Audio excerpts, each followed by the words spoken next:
What is going on, guys? Today we've got something in the shop that's incredibly special. It's a 66 Shelby Cobra. That's what's right over my shoulder here. This might be the most rare, most unique, and honestly probably most valuable car we've ever had inside one of our shops.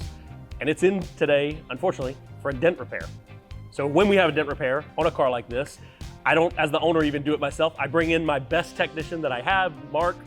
What do you think? What are we gonna do on this? Is this a doable dent? Talk to us about what's going on this car. Definitely. So I don't know what caused this damage, but you can tell right here on the rear quarter, it's got a pretty nasty shot on it. So when you look into the dent, something that immediately stands out to me that scares me as a tech a little bit is you're gonna see that the impact was so hard that the paint is starting to kind of crack and flake a little bit.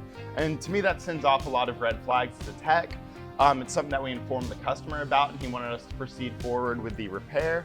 That being said, the way that I'm gonna go about this is just how I'd go about a normal dent that's pretty stretched like that. And thankfully, this panel right here is really open, so I'm gonna snake a tool behind it and work it out from this way. But the main factor, the most important thing we're gonna do to get a clean repair on this and hopefully keep that paint, even though it's in bad shape, as intact as possible, is we're gonna use a lot of heat.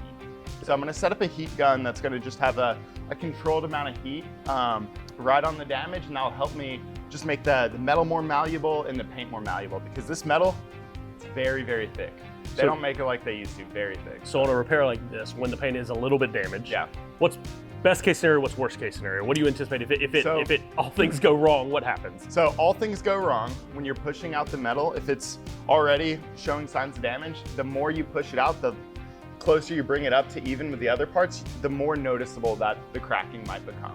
And that's gonna be probably worst case scenario, is the cracking becomes more visible. And then when it's kind of like that, when it gets brought up to this, you're just gonna see it more and it possibly could flake more. Yeah. That would be the worst case situation.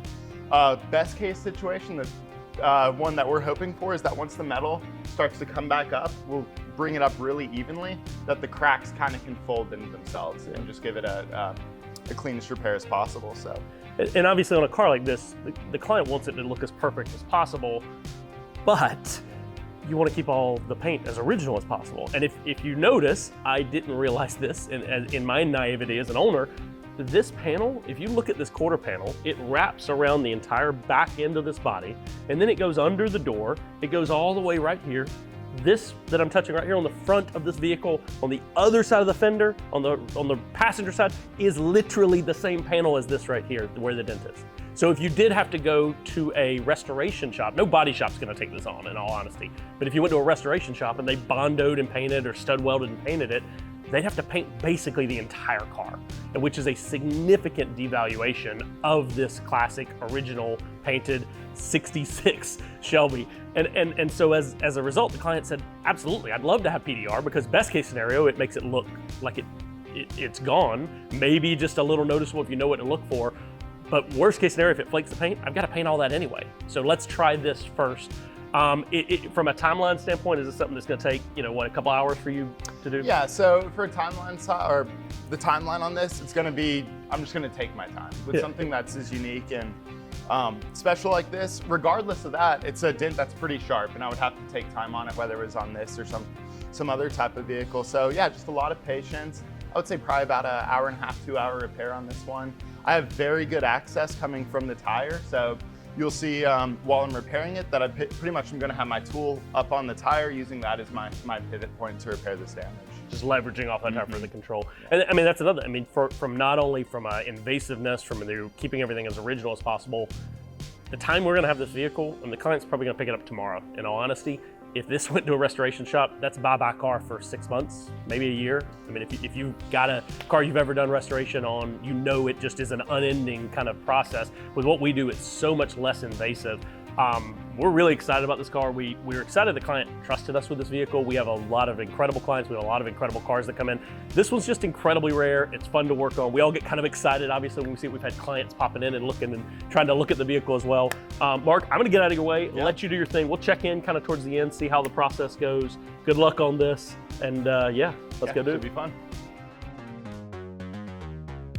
All right, so I'm pretty much all set up and ready to begin this repair. I've got my heat gun set up on an old PDR light stand, so we've got that hooked up, and that's gonna be running the whole time I'm doing the repair. I've got my light set up, my stool, and pretty much everything I need here to go about repairing this damage. So I'm gonna be using this PDR finesse rod. So the reason I really like this one is you can tell it's got a very unique bend on it, and it's something that as I leverage off the tire, I can go ahead and kind of show a little bit. I'm not gonna push on it, I don't have the heat going yet, but you can kind of see how it bends in there, and it's gonna give me a pretty much perfect angle on that damage. So for me, what I look for in grabbing a tool is just something to make it as comfortable as possible, and just something that I can stay on the damage and really just eliminate the chance of it slipping or anything like that. So this is gonna be definitely the tool I'm gonna be using.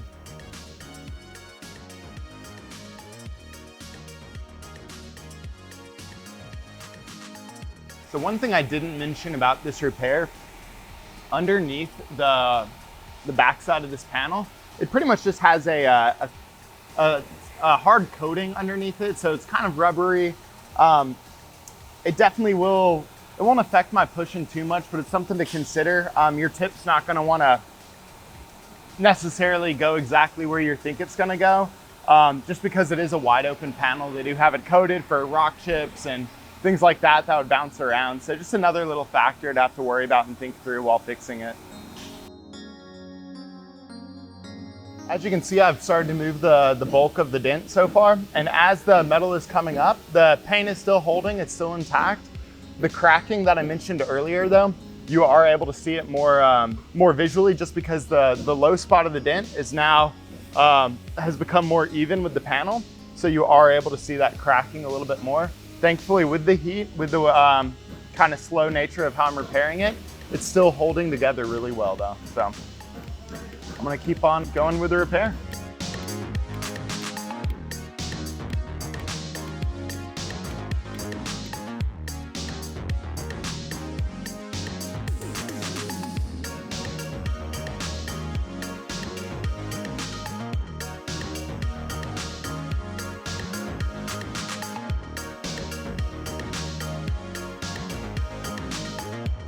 And we are wrapped up. Mark, you finished up the dent. Tell us how it went. Sir. Tell us what the success on this was. Yeah, honestly, it pretty much came out exactly like I hoped for and exactly like I expected. So unfortunately, when the damage occurred, there was that cracking.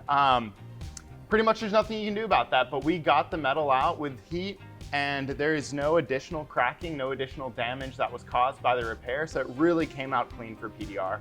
Pretty much the best result we could have hoped for. And with this being original paint, there's going to be marring in the paint. I mean, it's not a perfect car. It's really, really, really mint condition. It's incredibly rare and incredibly valuable.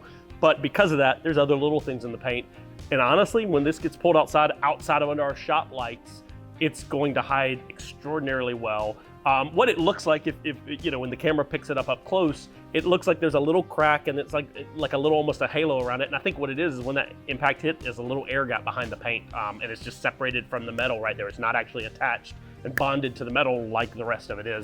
But thankfully, the PDR was a great success. And like you said, good heat, good tools, and just having the proper space to do it allows you to knock this out. Do you like working on classics like this? Is this fun? I love it. It's anything. I love repairing dents, but anytime you do it on something older like this too, you put that added pressure, and for me, it just makes the day more interesting, and it's a lot of fun working on something like this. How does the metal on this compare? Yesterday, you did 3 motorcycle fenders. Yeah.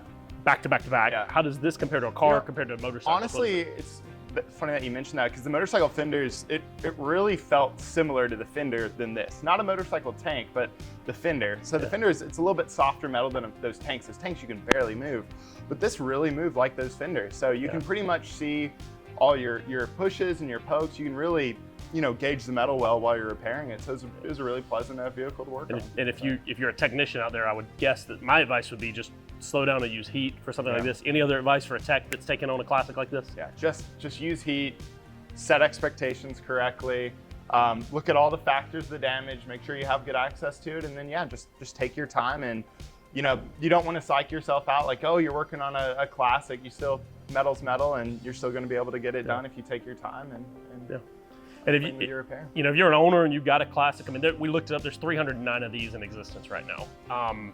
It's incredibly rare. if you've got a classic and you'd like to talk to us about being, coming alongside you and helping you to restore something with Paintless Dent Repair, we'd be happy to have that conversation.